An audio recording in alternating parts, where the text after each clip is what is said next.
This is Radio Health Journal. I'm Reed Pence. This week, opening schools. With all the demands and precautions, is it going to happen? Not every jurisdiction in the United States can safely open schools right now full time. Figuring it out when Radio Health Journal returns.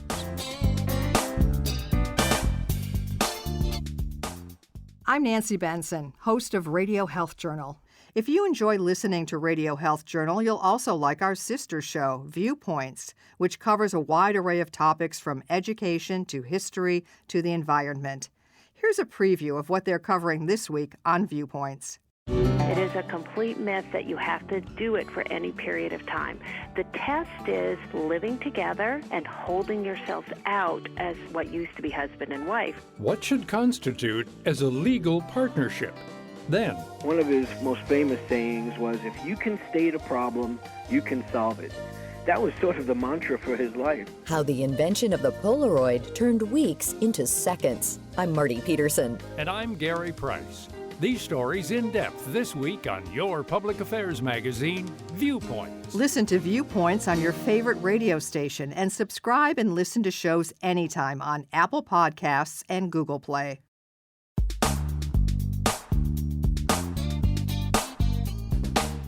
Most years, it wouldn't be long before America's children would be heading back to school. But this being 2020, it's no sure thing that kids will be going back to school at all, at least physically. Last school year finished up with many students trying to learn remotely, and it looks like many schools will start this year the same way. Almost no one argues that remote learning is as effective as school in the classroom.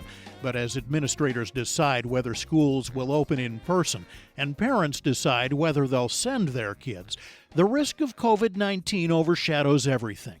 And even if the risk of illness is low for children themselves, those in charge have to think about teachers, other kids, and the community, as well as their own families. We have to think about kids in the context of the community in which they live, and so that is the family in which they live in, as well as the broader community that may help take care of them, whether those are grandparents, whether those are aunts or uncles or other adults who may be taking care of the kid before or after school or supporting the family so that they can work. All of those pieces have to be part of a decision on an individual family level to think about whether or not it's right for my child to be able to return to school. That's Dr. Nathaniel Beers, president of HSC Healthcare System and a pediatrician at Children's National Hospital in Washington, D.C. Schools don't open unless we keep everybody in school safe as a primary focus, right? And so that means making sure the kids can be safe, but it also means making sure that the staff and teachers can be safe. And so the American Academy of Pediatrics has been very focused on making sure that, in fact, there is additional investment in schools to make sure that schools can ensure that physical distancing can occur for all of those individuals, teachers, staff, and students, that there's the space that allows that to occur and that it allows it to occur safely. In addition, we know that there will be increased need for masks and other type of equipment to keep teachers safe. There will be less shared equipment and supplies between students, and so schools will need that additional equipment and supplies in order to be able to safely execute school. And finally, we need to make sure that we are also cleaning those schools and that the schools have the supplies to be able to clean spaces that they may not have ever thought about cleaning before. But will that be enough? Schools are under tremendous pressure to open, with even threats of the loss of federal funding for those that don't. There are legitimate reasons why experts, including Dr. Anthony Fauci, the nation's top infectious disease specialist, say that we should try to open schools, at least if we can do it safely. Reasons that go beyond education. Kids are critical to our future, but they actually are critical to our current success. If we think we are going to be able to reliably open the rest of society, we have to have schools and child care centers open so that adults with children are capable of actually meaningfully returning to the workforce. And so what we do know about the safety of kids being in school is it actually is much safer for a kid to be in school than for us to open a restaurant or bar or gym. What we know is that kids are less likely to get infection, and they are less likely to spread infection, and they are less likely to have complications of infection. And so those factors are huge in thinking about why would you prioritize the opening of schools over the opening of other systems in society. But there have to be teachers in the classroom in order to open, and many teachers don't believe that it's possible to do it safely. A Gallup survey late last month found that 74% of teachers want school buildings to stay closed. Around Memorial Day, a USA Today survey found that 20% of teachers would quit rather than working in the classroom. And late last month, the American Federation of Teachers said it would support any local that goes out on strike if they don't think reopening is safe. But how will they know? Many teachers need more information, according to Keith Gamble, president of the Indiana State Teachers Association. The next step for me is not to go on Facebook and decide what I need to do. I need to call my primary care physician, and we need to discuss what is the setup in my classroom? What is my school district's plan of action? What's my current health status? Just because I'm a certain age and a certain weight doesn't necessarily mean that I'm at a higher risk. And so then you actually have some concrete information with which you can begin to make these decisions. And the same is going to be true for parents with their children. They need to be able to examine those.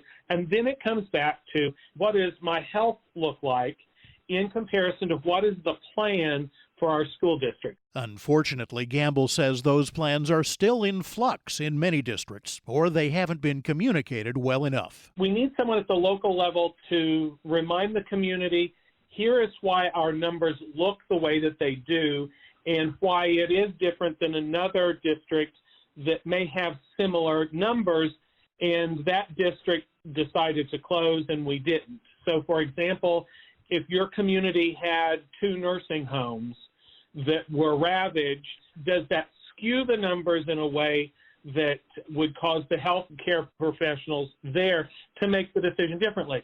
We need that guidance. We need the voice to step forward and say, here is why we should be returning. This is a critical place to be in partnership with your public health officials. The schools that have been able around the world to effectively open have implemented safety measures, including physical distancing, face coverings, cleaning, to ensure the safety of their students and their staff and teachers.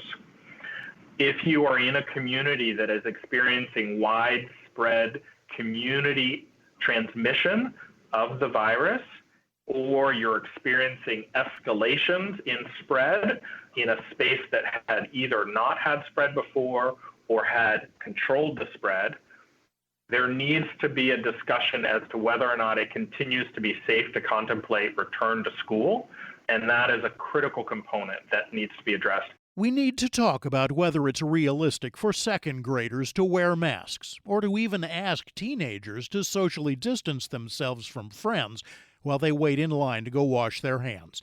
Teachers say there's no way to socially distance in classrooms if you expect everyone to be there. That's why some schools are thinking about hybrid learning, a rotating schedule with some students in class while the rest are distance learning. If you think about having a class of 20 plus students, the class size is not going to support you being at least 3 feet apart from each other. It's going to be difficult to have all the students in class every day. And so most of the hybrid models that are being proposed are that some of the students would be in person some days and other students on other days. There are schools that are thinking about the whole class coming in, but then potentially spreading that class into separate classrooms to create some additional spacing between them.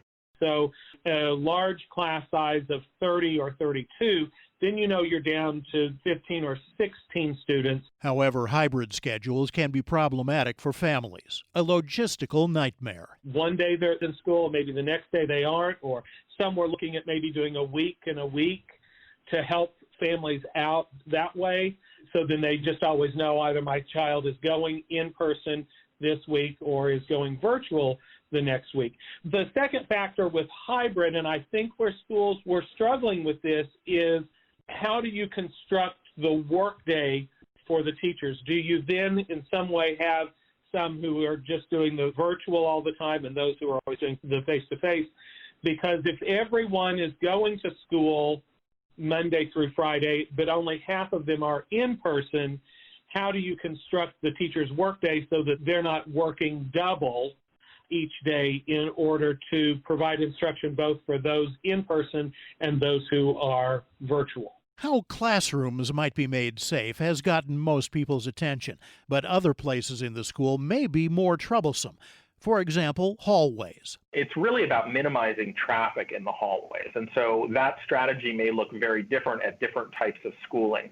At an elementary school, you might think of having teachers move through classes and change classes as opposed to students, having scheduled bathroom times so that there's not huge numbers of students coming into the hallway at specific times, trying not to have large volumes of kids go into the hallway, not to shift around, staggering start and end times to the day, again, to sort of think through how do you keep 500 kids from showing up to a building all at the same time. But Beers says even more problematic than hallways are school buses. Because of the close proximity in buses, most recommendations include masking for everybody, regardless of age, unless they have a medical reason or a developmental reason why they are unable to mask.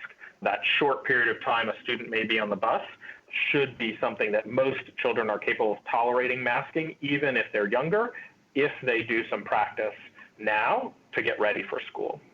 In addition, assigned seats and thinking about marking of unused seats so that they are appropriate spacing if you can. Recognizing if school is being open full time, it is also going to require rethinking the busing schedules, to think about whether or not there may be multiple loops of buses, and also encouraging families who are able to think of alternative modes of transportation to get their students to and from school, to decrease the number of kids who are reliant on the bus in order to get to and from school. However, all of those plans and precautions go out the window if a student or a staffer gets sick or tests positive. Then what do you do? How far do you quarantine? No wonder a new survey by Nationwide Children's Hospital finds that 90% of parents are concerned about this school year, and around 40% are worried about their child's emotional health. An Axios Ipsos survey finds that nearly 60% of parents plan on keeping their children home.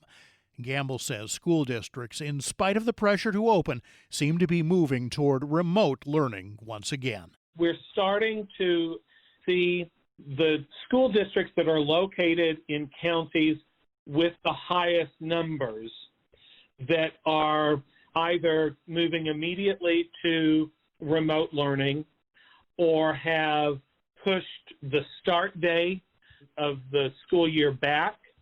I think part of that is to buy a little bit of time to see, what is the direction of the numbers?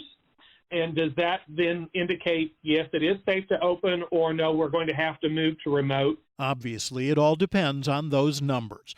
Districts in COVID hotspots will feel much less safe than those with lower numbers. Not every jurisdiction in the United States can safely open schools right now full time. And that is the unfortunate reality that we are in.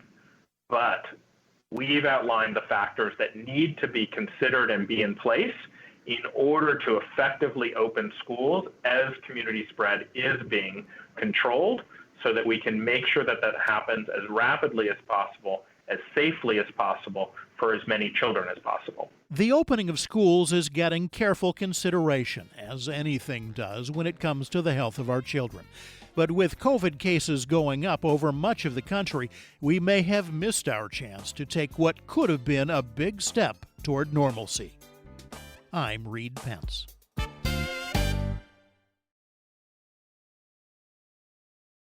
Now there's even more reason to get flu and pneumonia shots. They may help cut the risk of Alzheimer's disease. Studies reported at the Alzheimer's Association International Conference 2020 show that flu vaccination, especially at a younger age, may cut Alzheimer's prevalence by 17%. And getting a pneumonia vaccine between age 65 and 75 may reduce Alzheimer's risk by up to 40%.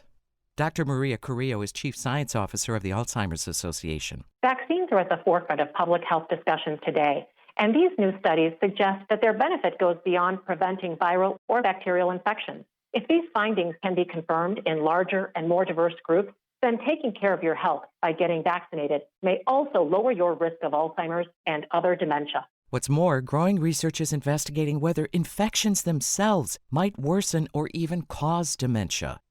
Find out more at alz.org. A new survey shows that the majority of American men over age 45 are prescribed medications for a wide variety of conditions, including a non-cancerous enlargement of the prostate, or BPH. It affects more than 40% of men in their 50s and more than 80% of men in their 70s. Dr. David Sussman of New Jersey Urology says the survey shows some men also worry about BPH medication side effects. 25% of men surveyed who take BPH medication are unsatisfied with the drug's effectiveness, and nearly a third have had unpleasant side effects, including headaches, dizziness, and erectile dysfunction. Ultimately, more than a quarter of men who took BPH medications had stopped taking them. Fortunately, there's a proven minimally invasive outpatient option for BPH called the UroLift system procedure. Common side effects are mild to moderate and typically resolve in 2 to 4 weeks. Results may vary. Visit urolift.com today to find a urologist near you and see if the UroLift system procedure is right for you. And that's Radio Health Journal for this week. Radio Health Journal is a production of MediaTrax Communications. Follow us on Twitter, Facebook, and Instagram to learn more, and check Apple Podcasts, Google Play, and Spotify for a library of past programs. Plus, you'll always find previous segments and information about our guests at radiohealthjournal.org. Join us again next week for another edition of Radio Health Journal. Coming up next week on Radio Health Journal. It's also possible that COVID will in some form remain with us forever, that we will be beating down little outbursts of it in a game of whack-a-mole for generations. If there's a COVID-19 vaccine, who should get it first? And even then, will it work? Then the connection between chronic stress and type 2 diabetes. In my clinic, I ask folks, what do you do to de-stress? What do you do to relax? And it's interesting that about half of the individuals can't name a single thing that they do to relax. All that and more on Radio Health Journal.